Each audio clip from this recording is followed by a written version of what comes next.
Last week, there were two remarkably anti-Catholic outbursts in the public forum. The first one took place in the pages of the U.S. News and World Report. It was an article by columnist Jamie Stein, and she claimed that the U.S. Supreme Court is dangerously packed now with Catholics who have a notoriously hard time separating church from state and who can't seem to refrain themselves from imposing their views on others. This was prompted, of course, by Justice Sotomayor's decision, she's a Catholic, to give the Little Sisters of the Poor a little legal breathing space because the Little Sisters were opposed to the demands of the HHS mandate.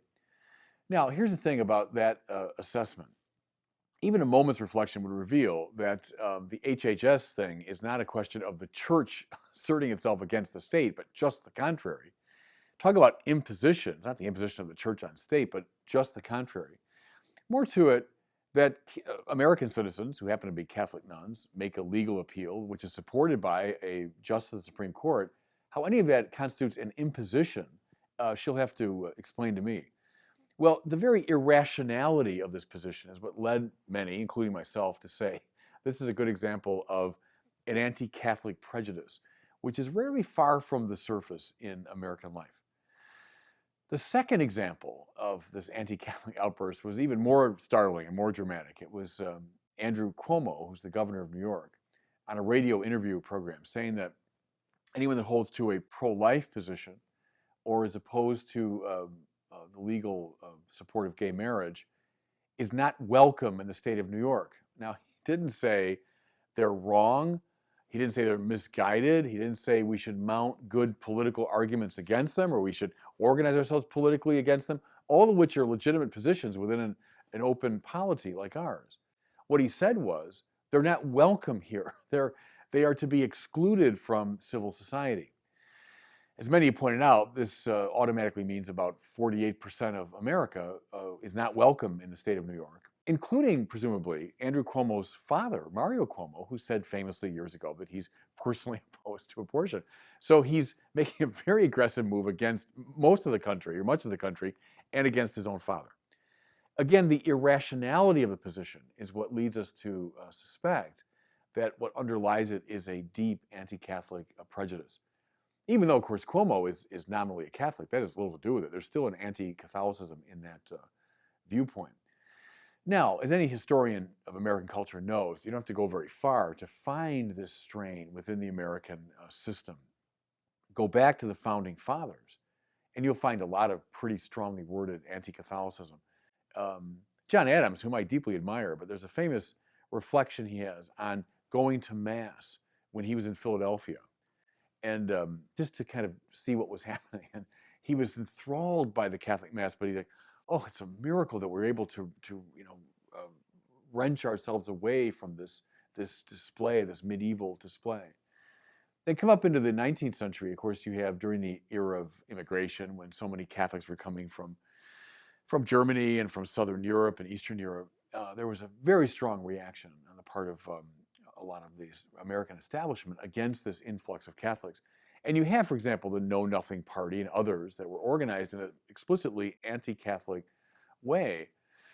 And lest you think it was only, real extremists and yahoos who held to these anti-Catholic views in the 19th century, look at people like Ulysses Grant. I mean, he makes a very strong anti-Catholic set of speeches. Then in the early 20th century, someone like Woodrow Wilson, I mean, he's a great American statesman, but deliver themselves a fiercely anti-Catholic rhetoric.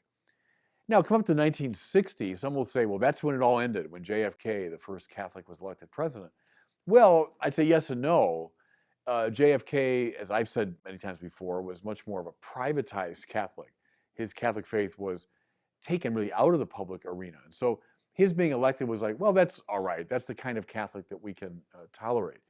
But I think you can find this very deep anti-Catholicism coming up on a regular basis, and you certainly saw it last week.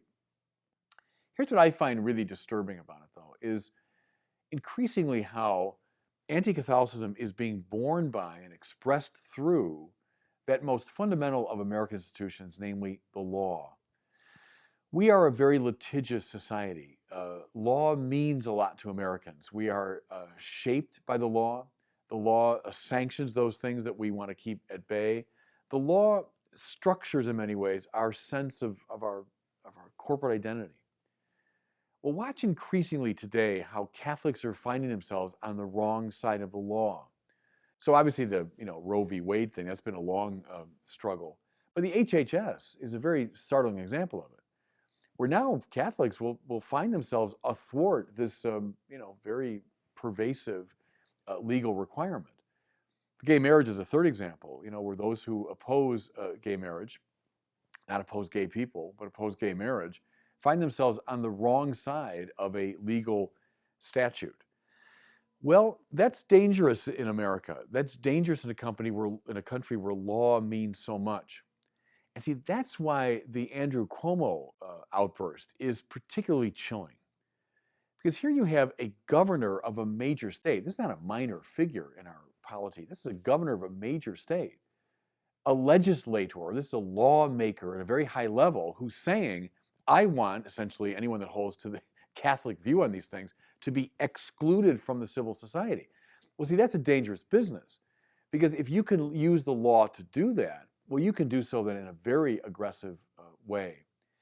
Something else I find interesting in regard to Cuomo, of course, his father, as I mentioned, famously, this is now 30 years ago, said that I'm personally opposed to abortion, but it doesn't affect my public decision making. How quickly, from father to son, how quickly we go from a privatizing of Catholic values now to an aggressive move against them.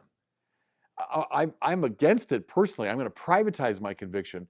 We go from that in one generation to I'm now aggressively opposed to it. I want those people out of my state. See, that's a very dangerous scenario. That's a very dangerous trajectory, but you can see it very clearly in the movement from Mario to Andrew Cuomo. And see, again, I'm addressing here not just Catholics. This should bother anybody in an open society such as ours, supposedly open society. It should bother anybody when the law, in principle, can be used against Catholics, because then things shift around a little bit. Watch out. The law can be used against anybody.